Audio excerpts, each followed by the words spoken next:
Spiderman. എന്നെ മനസ്സിലായോ? പിന്നെ നിങ്ങൾ ആർക്കും അറിയാത്ത നല്ലൊരു കയ്യടി തന്നെ. അതാണ് ഇതെന്താ നടന്നു വന്നേ? എന്താ നടന്നു വന്നേ? സാധാരണ പറന്നിട്ടില്ലേ വരാറ്? സാധാരണ പറന്നാണ് വരുന്നത്. ഞാൻ മേളികൂടെ പറന്നിട്ട് വേണം വല്ല വവ്വാലും വന്ന് എന്റെ നെഞ്ചത്ത് കടിച്ചിട്ട് എനിക്ക് നിപ്പാപ്പനി ഉണ്ടാവാൻ. ആ ഉപ്പാപ്പന് പനിയല്ല. ഒന്നാമത് ഈ പനി എവിടെ വന്നേക്കണെന്ന് ആരും ഇതുവരെ കണ്ടുപിടിച്ചിട്ടില്ലല്ലോ.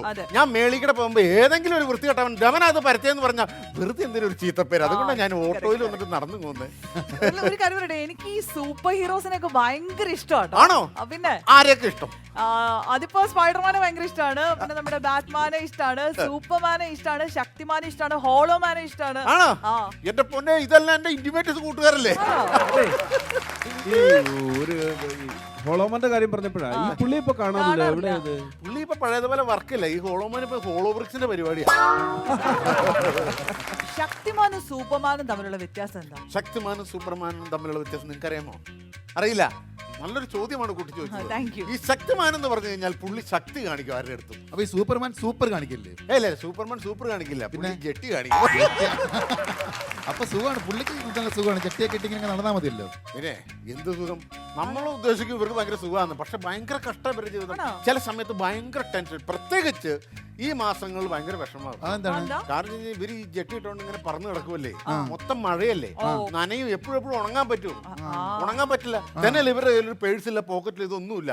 പക്ഷെ മായാവി അങ്ങനെയല്ല കേട്ടോ. മായാവി ബുദ്ധിയുള്ളവനാ. പുള്ളിയുടെ വീട്ടിൽ ചൂടൻ ദോശക്കല്ലുണ്ട്. അതിനകത്തിട്ട് മറിച്ചിട്ട് പിടിച്ചോണ്ട് ഉണക്കും. കണ്ടിട്ടില്ലേ ഈ മായാവിയുടെ ജെട്ടി കരിഞ്ഞായിരിക്കണേ? അതിപ്പോ ഈ ഇവർക്കൊക്കെ ഈ ഇതുള്ള ഈ ഡ്രസ്സൊക്കെ മാറ്റിട്ട് ലുങ്കി ആക്കിയ പോരെ? ലുങ്കി ആക്കിയാലും അവര് നിലത്തോടെ അല്ലേ നടക്കണേ, നമ്മുടെ മേളികൂടെ തലയുടെ മേളികൂടെ പറന്നല്ലേ പോണേ. അപ്പൊ ശരിയാവൂല. അതെ, നിങ്ങളൊക്കെ ഈ ആപത്തിൽപ്പെടുന്നവരെ രക്ഷപ്പെടുത്തുന്ന ആൾക്കാരല്ലേ? എന്റെ പൊന്നെ, എത്ര പേരെ രക്ഷപ്പെടുത്തിട്ടത്. പഴയതുപോലെ ഇപ്പൊ രക്ഷപ്പെടുത്തലൊക്കെ ഉണ്ടോ? ഇല്ല, പഴയതുപോലെ ഞാനിപ്പോ രക്ഷപ്പെടത്തിലില്ല. അതൊരു ഭയങ്കര ദുഃഖകരമായ ഒരു വാർത്തയുണ്ട്. ഒരു സംഭവം ഉണ്ടായി. പണ്ടൊരു ദിവസം ഞാനിങ്ങനെ പറന്ന് മേളികളെ ചീറിപ്പഞ്ഞ് നൂറിലങ്ങനെ പൊക്കൊണ്ടിരിക്കുമ്പോ ഞാൻ താഴേക്ക് നോക്കുമ്പോ ഒരു പെങ്കൊച്ച്, ഒരു സ്ത്രീ വെള്ളത്തിൽ മുങ്ങി ചാവ് നോക്കണു. ഞാൻ നേരെ ഈ പൊന്മാൻ മീനെ പിടിക്കാൻ ഞാൻ ഒരു ഊളയിട്ട് അങ്ങ് ഇരുന്നു. ഊളയല്ലോ, ഊളി ഇടുക എന്നല്ലേ? ഇട്ടത് ഞാനല്ലേ, അപ്പൊ സാധനം ഊളയായല്ലോ. അപ്പൊ ഞാനിങ്ങനെ ഊളയിട്ടങ്ങ് ചെന്ന് ഈ പെണ്ണിനെ ഇങ്ങനെ വാരി കോരി എടുത്ത് കരയിലിട്ട് വെച്ചൊരു ഒറ്റ ഫ്രഞ്ച് കിസ് അല്ല, കൃത്രിമശ്വാസം. കൃത്രിമശ്വാസം കൊടുത്ത് ഇങ്ങനെ സുഖിച്ചല്ല കൊടുത്തോണ്ടിരിക്കുന്ന സമയത്ത് ഈ മൂർഖം പാമ്പിനെയൊക്കെ തല്ലിക്കൊല്ലൂലേ, അതുപോലെ 3-4 പേര് കവളമടലിന് എന്നെ അങ്ങ് അടിക്കു വന്നേ. രക്ഷപ്പെടുത്തി ഇങ്ങനെ അടിക്കുന്നതിനാണ്. എനിക്ക് പിന്നീടല്ലേ എനിക്ക് മനസ്സിലായി ഈ പെൺകൊച്ചു മുങ്ങി ചാവുമല്ലായിരുന്നു, നമ്മള് കക്ക വാരിക്കൊണ്ടിരിക്കുവായിരുന്നു എന്നുള്ളത് എനിക്ക് പിന്നീട്. അത് പിന്നെ ഞാൻ ഈ പരിപാടി നിർത്തി. അത് പിന്നെ ഞാൻ പിന്നെ ആരും രക്ഷപ്പെടുത്തില്ല. പരിപാടി നിർത്തി. ഇപ്പൊ പരിപാടി എന്ന് പറഞ്ഞു കഴിഞ്ഞാ ഞാനിപ്പോ സമ്മതിക്കാട് ഇവിടെ ഹൗസ് പെയിന്റിങ്ങിന് പോവാ. ഹൗസ് പെയിന്റിങ്ങിന് അതൊക്കെ പാടല്ലേ? എനിക്കൊരു പാടുമില്ലല്ലോ. എനിക്ക് കയറ് വേണ്ട, കോണി വേണ്ട, ഒന്നും വേണ്ട. കാരണം ഞാൻ പറന്നടിക്കും. ഞാൻ ഫ്ലാറ്റിലൊക്കെ പറന്ന് നിന്നടിക്കും. ഒരു ബുദ്ധിമുട്ടും ഇല്ല. ചില സമയത്ത് ബുദ്ധിമുട്ടൊക്കെ ഉണ്ടാവും. ഈ പെയിന്റ് താഴെ പോകുമ്പോ സമുദ്രക്ക മേളിലേക്ക് നോക്കി പറയടാ, 8 കാലിക്ക് ഉണ്ടായവനെ നീ ഇറങ്ങി വാട്ട, 4 ഇഞ്ചിന്റെ ബ്രഷിന് ഞാൻ തല്ലുന്നു. അങ്ങനെ പറയുമ്പോ ചെറിയൊരു വിഷമം ഉണ്ടാകും, മനോവേദന ഉണ്ടാവും. അല്ലാതെ പ്രത്യേകിച്ച് വിഷമമൊന്നും ഉണ്ടാവാറില്ല. എന്തിനൊക്കെയാണ് സാധാരണ പെയിന്റ് ചെയ്യുന്നത്? ഞാൻ സാധാരണ പെയിന്റ് അടിക്കുന്നതെന്ന് വെച്ചാൽ ഞാൻ ഫ്ലാറ്റുകൾക്ക് പെയിന്റ് അടിക്കും, പിന്നെ ഞാൻ ട്രെയിനിന് പെയിന്റ് അടിക്കും, ഫ്ലൈറ്റിന് പെയിന്റ് അടിക്കും. അതെങ്ങനെയാണ് ഫ്ലൈറ്റിന് പെയിന്റ് ചെയ്യുന്നത്? ഫ്ലൈറ്റിന് പെയിന്റ് അടിക്കുന്നത് എല്ലാവരും പെയിന്റ് അടിക്കാൻ നിലത്തിട്ടല്ല പെയിന്റ് അടിക്കണം. ഈ ഫ്ലൈറ്റ് ഇങ്ങനെ പറന്ന് പൊങ്ങി മുകളിലൊരു പൊട്ട് പോലെ വരൂലേ, അപ്പൊ ഈ ഒരു ഇഞ്ചിന്റെ ബ്രഷ് ഇങ്ങനെ പെയിന്റിൽ നോക്കി ഒരു കുത്ത്. ട്രെയിന് പെയിന്റ് അടിക്കാൻ ജയന്തി ജനതയൊക്കെ അങ്ങോട്ട് പോയേക്കുമായിരിക്കും. അപ്പൊ ഞാനൊരു 10 ഇഞ്ചിന്റെ ബ്രഷ് ഇങ്ങനെ പെയിന്റിൽ നോക്കി ജയന്തി ജനത സൈഡിലേക്ക് അടിയിലേക്ക് പിടിക്കും. അപ്പൊ ഒരു സൈഡ് അങ്ങ് ഓക്കെ ആവും.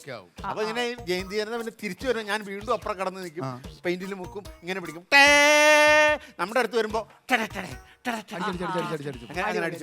ഈ ബുർജ് ഖലീഫ വലിയ കെട്ടിടങ്ങളില്ലേ, അതെങ്ങനെ പെയിന്റ് അടിക്കും? അത് ഞാൻ പറഞ്ഞടിക്കും. ആണല്ലേ? ഈ ട്രെയിനിന്റെ മുകൾ വശം അടിക്കുന്നത് എങ്ങനെയാണ്? ട്രെയിനിന്റെ ഈ മറ്റേ ഇതുണ്ടല്ലോ മറ്റേ ലൈൻ കമ്പി അതിന്റെ അവിടെ ഇങ്ങനെ കവച്ച് നിന്നിട്ട് ഇങ്ങനെ 10 ഇഞ്ചിന്റെ അതും ഓക്കെ. ഈ പൈസ കറക്റ്റ് കിട്ടും ഇതൊക്കെ ചെയ്ത്? പൈസ കറക്റ്റ് കിട്ടില്ല. ഈ എന്നെ പെയിന്റ് അടിച്ചിട്ട് പോയിട്ട് എനിക്ക് ഞാൻ നോക്കിയപ്പോ എന്റെ കോൺട്രാക്ടർ അതിനകത്തിരുന്ന് കൈ കാണിക്കണം. നീ നശിച്ചു പോകണമെന്ന് പറഞ്ഞാൽ ഞാൻ മഞ്ഞ പെയിന്റ് മുക്കി വെച്ച ഒരു ഒറ്റ ഗുണം, നീ ഗുണം പിടിക്കില്ല എന്ന്. കണ്ടിട്ടില്ലേ ഈ ട്രെയിനിന്റെ ഒക്കെ ബാക്കിൽ ഇങ്ങനെ ഒരു ഗുണ ചിഹ്നം? ആ സാധനം അതാണ്. അവര് ഗുണം പിടിക്കരുത് എന്നുള്ള ചിഹ്നമാണ്. ഞാനങ്ങ് ഇട്ടതാണ് അത്. അതിപ്പോ എല്ലാ ട്രെയിനും അങ്ങനെ അത്. എന്തായാലും സ്പൈഡർമാനെ കണ്ടപ്പോഴേ ഞാൻ ഒരു കാര്യം പറയട്ടെ. എനിക്ക് പറക്കണമെന്ന് ഭയങ്കര ആഗ്രഹം. പറക്കണമെന്ന് ആഗ്രഹമുണ്ടോ? ഞങ്ങൾക്കുണ്ട്. പറപ്പിക്കോ? എന്റെ പൊന്നെ വാന്നാ ഞാൻ പറപ്പിക്കാം. ആണോ? പിന്നെ വെറുതെ വന്നാ മതി. ശരി.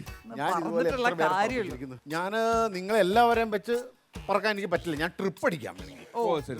ട്രിപ്പ് അടിക്കാം. അപ്പൊ അതിന് ചെറിയൊരു പേയ്മെന്റ് ഒക്കെ മേടിച്ചിട്ട് ഞാൻ ട്രിപ്പ് ചെയ്യാറില്ല. പേയ്മെന്റ് ഒക്കെ ഞാൻ കൊടുക്കാം. ആണല്ലേ? നമുക്കൊന്ന് പറഞ്ഞാൽ മതി. അതെ, എന്നാ പേയ്മെന്റ് ഇതൊക്കെ നിസ്സാര കേട്ടോ. എന്നപ്പോ തന്നെ പറഞ്ഞത് നിങ്ങൾ പറഞ്ഞ് നിങ്ങളുടെ കണ്ണൊക്കെ തെറിപ്പിച്ചു കളഞ്ഞേ. ഓ പൈസ ആണോ? അത് എത്ര എണ്ണി നോക്കണ്ടല്ലോ. അത് നമ്മുടെ സന്തോഷമല്ലേ? ഓ ശരി. അപ്പൊ നമുക്കൊരു കാര്യം ചെയ്യാം. ഇവിടുന്ന് ഇറങ്ങി നേരെ സെക്രട്ടേറിയറ്റിന്റെ മുകളിൽ കൂടെ പറഞ്ഞു. സെക്രട്ടേറിയറ്റിന്റെ മേളിൽ കൂടെ പോകണ്ട. അങ്ങോട്ടൊക്കെ പോയി എപ്പോഴും ലാത്തി ചാർജും വെടിവെപ്പും അല്ലേ? നമ്മൾ പറക്കണ സമയത്ത് ഈ പോലീസുകാർ മേളിലേക്ക് വെടിവെക്കണമെങ്കിൽ നമ്മുടെ പൂക്കളുടെ എണ്ണം കൂടില്ലേ? അപ്പൊ അതുകൊണ്ട് അത് വേണ്ട. നമുക്ക് നേരെ എറണാകുളത്തോട്ട് പറക്കാം. എങ്ങനെയും പറഞ്ഞാൽ മതി. അപ്പൊ ഓക്കെ, എല്ലാവരും കണ്ണടച്ച് പിടിച്ചോ. എല്ലാവരും കണ്ണടച്ച് പിടിച്ചോ. പിന്നെ വേറെ സംഭവം, ഇത് അത് മാപ്പാ. അത് മാപ്പോ? ഞാൻ മേളിൽ ചെല്ലുമ്പോ ഇഷ്ടം പോലെ ഇങ്ങനെ മേഘങ്ങളൊക്കെ ഉണ്ടല്ലോ. ഞാനങ്ങനെ ഈ പള്ളിപ്പെരുന്നാൾ പിള്ളേര് വഴിതെറ്റി പോണവര് ഈ മേഘത്തിന്റെ ഇടയിൽ വഴിതെറ്റി പോയാൽ നിങ്ങൾക്ക് ഇത് നോക്കിയിട്ട് നാട്ടിലെത്തണ്ടേ? വേണ്ടേ? അപ്പോ ഈ സംഭവം അല്ല, കണ്ണടച്ചു പിടിച്ചോ. 10 വരെ എണ്ണുക. എണ്ണീട്ട് അപ്പോഴത്തേക്ക് പറക്കാൻ സൗകര്യമാകും. അപ്പൊ നമുക്ക് ഒന്നിച്ച് തന്നെ പറക്കാൻ പറ്റും. തന്നെ പറക്കാം. കൈ നീട്ടി പിടിക്കണം. വേണ്ട, തന്നെ പറഞ്ഞോളൂ. തന്നെ പറഞ്ഞോളൂ. അതിനുള്ള എല്ലാ വകുപ്പും ഞാൻ അപ്പോഴത്തേക്ക് ഇണക്കാം. ശരി കേട്ടോ? കണ്ണടച്ച് പിടിക്കുക. 10 വരെ എണ്ണുക. ഓക്കെ ഓക്കെ, ശരി. എല്ലാരും കണ്ണടച്ചോളൂ കേട്ടോ. ഞങ്ങൾ പറക്കാൻ പോണ. ഓക്കെ, എണ്ണിക്കും. 1 2 3 4 5 6 7 8 9 ഇപ്പൊ പറക്കും 10.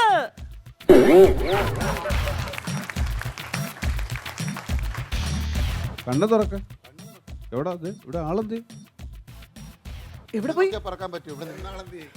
ഇവിടെ സ്പൈഡർമാൻ എവിടെ? ചോദിച്ചത് പുള്ളി ചില മേഘത്തിനിടയ്ക്ക് നമ്മളെ വെയിറ്റ് ചെയ്യായിരിക്കും. ചിലപ്പോ ഞാൻ ഈ മാപ്പ് ഇട്ട് നോക്കാം. മാപ്പിൽ എന്തോ.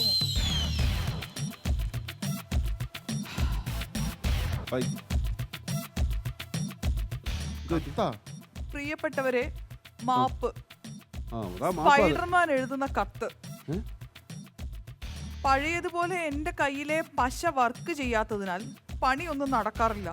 നിങ്ങളുടെ കയ്യിൽ നിന്ന് പറക്കാൻ മേടിച്ച കാശ് ദാരിദ്ര്യം കൊണ്ട് വീട്ടു ചെലവിനായി ഞാൻ എടുക്കുന്നു. എന്നെ ആരും അന്വേഷിക്കരുത് എന്ന് നിങ്ങളുടെ സ്വന്തം Spiderman, cine artist, modelling, ad film and house painting. നമ്മുടെ പൈസയായിട്ട് സ്പൈഡർമാൻ മുങ്ങി. അപ്പൊ നമ്മളവിടെ ആരായി? ഡോബർമാൻ. ചുമ്മാ പൈസ എടുത്തു കൊടുക്കാൻ നിന്നോട് പറഞ്ഞായിരുന്നോ? അല്ലടിയെ, പറക്കുന്ന ഉദ്ദേശിച്ചപ്പോ അത്യാഗ്രഹം നല്ലതല്ല ഒരിക്കലും. എന്തായാലും നമുക്ക് ചെറിയൊരു ആശ്വാസമുണ്ട്. പൈസ പോയതിന്റെ തന്നെയാണല്ലോ.